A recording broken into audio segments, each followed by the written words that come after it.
Bienvenue à ce numéro du Journal des Journaux paru du 1er au 7 octobre 2018. Un numéro que nous entamons avec l'apparition du quotidien L'Enquêteur datant du 4 octobre qui titre à sa une deal présumé entre Issoufou et Salou Djibo pour la présidentielle de 2021. Hamamadou, révélation explosive. Selon le journal, cela s'appelle lancer un pavé dans la mare. Depuis Londres, Hamamadou a disséqué un deal présumé entre le commandant Salou Djibo et le candidat du PNDS à la présidentielle de 2011. À en croire le leader de l'Oumana FA, le premier mandat du camarade Issoufou serait l'émanation de la seule volonté du CSRD, la junte de l'époque. Selon Hamamadou, tel que rapporté par le quotidien, les clauses de cette entente sont sans équivoque. Le soldat s'arrange à propulser le socialiste à la tête de l'État à l'issue de la présidentielle tenue les 31 janvier 2011 et 12 mars 2011. Le deal serait assorti d'un retour d'un ascenseur. En effet, d'après le journal, au terme de ces deux mandats en 2021, le camarade Issoufou serait tenu de rendre la politesse au général Salou Djibo. C'est Cissé Ousmane qui aurait laissé fuiter l'entente entre Salou et Issoufou. C'est du moins ce que prétend Hamamadou. Toujours selon ce dernier, le commissaire serait parmi les rédacteurs du fameux pacte. Si la révélation de Hamamadou s'avère vraie, alors Bazoum Mohamed a toutes les raisons de se faire du mouron, constate l'enquêteur. Les éditions Le Hérisson présentent le mercato politique. Le club bazoumiste rafle le plus grand transfert de l'année 2018. Titre à sa une l'hebdomadaire satirique Le Hérisson. Pour qui, si le PNDS Tareya est un club de football, on l'aurait comparé au Real de Madrid de l'époque du talentueux Ronaldo et son président Bazoum Mohamed serait son Zidane. Le club madrilène et son super coach, pour nommer ainsi l'ex-star du football français, ont tellement réussi des belles choses ensemble qu'ils occuperont pour longtemps encore les pages de l'histoire du football mondial. Comparaison n'est pas raison, a-t-on coutume de dire, mais dans le cas présent, selon le satirique, la comparaison tient vraiment la route. Car on ne va pas dans le contexte politique actuel, ce qui va troubler le calcul du tandem PNDS-Bazoum en 2021. En tout cas, pas cette moribonde opposition d'après le journal qui renchérit. À pratiquement 2 ans de l'échéance prochaine, le club bazoumiste PNDS Tareya est en train de rafler tous les grands transferts du mercato politique édition 2018. Voilà qui promet une belle saison 2019 pour les Roses de Zabarkan, selon le Hérisson. Parti politique du FRDDR, les croque-morts de la démocratie, s'exclame l'hebdomadaire Le Républicain, qui rappelle que le 1er octobre 2018, la réunion du CNDP a ouvert ses travaux sous la présidence du Premier ministre Brigitte Raffini, avec plus de 80 partis politiques de la majorité présidentielle, de l'opposition politique et des non-affiliés. Cependant, une partie de l'opposition réunie dans le FRDDR et le FOI ont jugé utile de ne pas participer à la dite réunion. Le comportement de certains opposants nigériens est révélateur d'une intention de remise en cause de la démocratie, selon le Républicain. Révision du code électoral, les raisons de la reculade a constitué l'un des titres à la une du bi-hebdomadaire L'événement paru le 4 octobre. Pour qui, à travers ce repli spectaculaire sans gloire, ils se sont penchés d'eux-mêmes sur le code électoral qu'ils ont révisé du seul fait du prince. En son temps, cette révision a pourtant été jugée inique par la majorité des acteurs politiques et de la société civile. Cette reculade du régime sourd-muet d'Issoufou et de son clan trouve-t-elle sa réponse dans les pressions qu'exercent sur le régime les partenaires du Niger, conscients de la situation dégradante du pays? Ou cache-t-elle encore des manœuvres frauduleuses dont la Renaissance a habitué les Nigériens?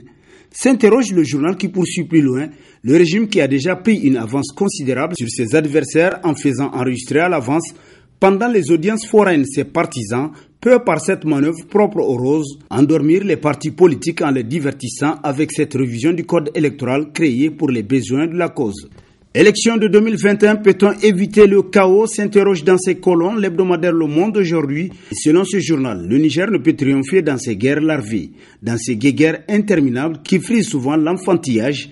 Ceux du gouvernement ne peuvent jamais aider le pays à sortir de ses misères. S'ils devront régner en vainqueurs, selon l'hebdomadaire qui renchérit, les socialistes aveuglés par une virilité qu'ils n'avaient jamais eue avant d'avoir sous leur contrôle la force publique, doivent comprendre que ce n'est pas une faiblesse que de savoir tempérer le climat politique et social tendu dans un contexte économique exécrable tout aussi intensif. Le Niger ne peut pas mériter que d'avoir des enfants aussi méchants, incapables de tolérance, conclut Le Monde d'aujourd'hui. Douce opposition, s'exclame à sa une l'hebdomadaire L'Actualité qui constate qu'une certaine opposition politique semble frustrée de l'aura dont jouissent les leaders nationaux et locaux de la société civile citoyenne au sein de l'opinion nationale et internationale. Alors que les uns et les autres luttent chacun à sa manière contre le même adversaire, le bon sens aurait voulu qu'ils unissent leurs forces pour être plus déterminants.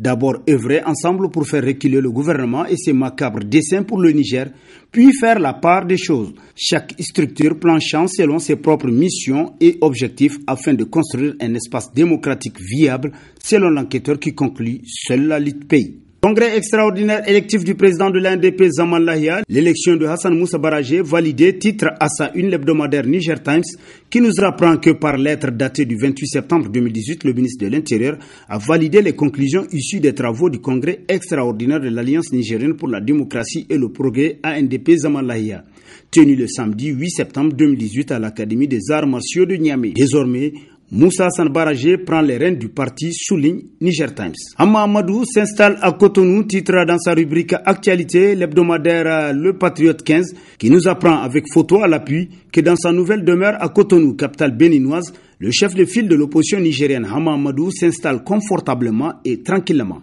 Confirmé par plusieurs sources concordantes, Hama Amadou serait un grand ami du président béninois Patrice Talon qui assure pleinement sa sécurité. Fort de ce soutien, d'autres sources affirment sans réserve que Hama Amadou aurait même effectué un bref séjour de quelques heures à Niamey, en dribblant la vigilance des autorités de Niamey pour voir sa famille. Quoi qu'il en soit, si le chef de file de l'opposition nigérienne Hama Amadou a accepté de venir s'installer dans un pays frontalier avec le Niger, à quelques kilomètres du palais présidentiel nigérien, c'est qu'il ne le fait jamais sans stratégie politique. Lui qui ne rêve que d'être président de la République de son pays et court en sachant d'abord où mettre les pieds, conclut le Patriote 15. Koho, Hajj 2018, un véritable scandale, titre dans ses colonnes l'hebdomadaire Le Courrier, qui renchérit qu'en tout cas, selon plusieurs acteurs, notamment des chefs d'agence et des pèlerins, le Hajj 2018 a été lamentable sur le plan organisationnel. C'est là par le fait de certains Nigériens qui ont eu à afficher du mépris à l'égard des pèlerins et surtout par leur incompétence notoire sur fond de favoritisme et d'arrogance. Du reste, dans ce scandale, 3 noms sont cités. Le haut-commissaire, l'intermédiaire de Max R, le nommé Boukar Sani Dizili et Mustafa Kadi. Ce sont ces 3 personnages qui auraient joué des rôles troubles qui ont mis les pèlerins dans des situations inconfortables au péril de la réussite de leur pèlerinage. Le sieur Zili aurait fait embarquer dans l'avion affrété par notre pays à travers Niger Airways une 50aine de pèlerins du Nigeria, tel que rapporté par le journal qui poursuit, laissant sur les carreaux des pèlerins nigériens en leur sort. Un acte gravissime qui mérite à tout point de vue d'être sanctionné. En ce qui concerne Mustafa Kadi, il semble trouver un terrain favorable pour s'autoriser tout. Il a été bombardé président du comité accueil, hébergement et restauration. À ce titre, il est chargé de veiller sur la qualité de la restauration des pèlerins. Hélas, il s'était écarté de ses tâches pour laisser libre cours aux restaurateurs d'affamer les pèlerins en observant des retards dans la distribution des repas ou de leur servir des repas avariés. Vivement alors que la vérité jaillisse pour que des sanctions puissent être prises selon le Courrier. Al-Isa et son PDG dans une salle affaire à Abidjan, titre dans ses colonnes l'hebdomadaire satirique Le Canard en furie, qui nous apprend que selon des informations dignes de foi, en provenance des milieux de l'institution de transfert d'argent, le PDG d'Al-Isa se trouverait coincé à Abidjan en Côte d'Ivoire dans le cadre d'une affaire qui a plutôt mal tourné. Victime d'un braquage au bout duquel 200 millions auraient été emportés par les braqueurs, le gérant a été soupçonné et arrêté avant que la police ne découvre l'identité des auteurs et mis hors de cause l'infortuné. Le PDG d'Al-Isa, qui a fait le déplacement d'Abidjan, a alors entrepris de retirer sa plainte afin de clore ce malheureux épisode. Mal lui en a pris. Le conseil du gérant incriminé ne l'a pas entendu de cette oreille, son client ayant été accusé à tort et couvert de vilainie. Et de fil à aiguille, la source du journal a indiqué que la justice ivoirienne a découvert que la société Al-Isa disposerait de plusieurs dizaines de milliards déposés dans les livres d'une banque de la place à Abidjan. Il serait demandé au sieur Al-Bakaï Mohamed de justifier la source et la provenance d'un tel pactole. Le samedi encore, le PDG d'Al-Isa serait toujours à Abidjan interdit de sortie du territoire ivoirien, conclut Le Canard en furie. Recouvrement fiscal, la DGI revoit sa stratégie, titre dans ses colonnes l'hebdomadaire L'Éclosion, qui nous apprend que face au constat du très faible recouvrement des recettes fiscales, et ce, malgré l'utilisation de tous les moyens à sa disposition, la Direction générale des impôts, DGI, tente de se réadapter et de reprendre la main en revoyant sa stratégie. La présentation d'une nouvelle stratégie dite de dialogue fiscal a fait l'objet d'un séminaire organisé par la DGI et qui a vu la participation des entreprises de presse qui ont été victimes de l'ancienne stratégie. Ce dialogue fiscal, comme l'explique le directeur général des impôts, vise à entrer en contact avec les contribuables de manière directe. Ça peut être dans les entreprises ou à l'occasion de séminaires de ce genre, pour expliquer l'impôt et la question fiscale.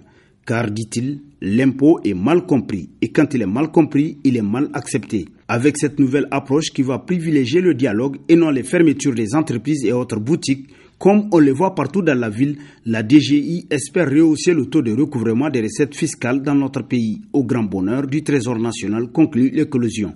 Et sur ce prend fin le présent numéro de la revue de presse. Prochain rendez-vous, plaise à Dieu dans une semaine avec toujours la même passion de vous servir. Bonne lecture et au revoir.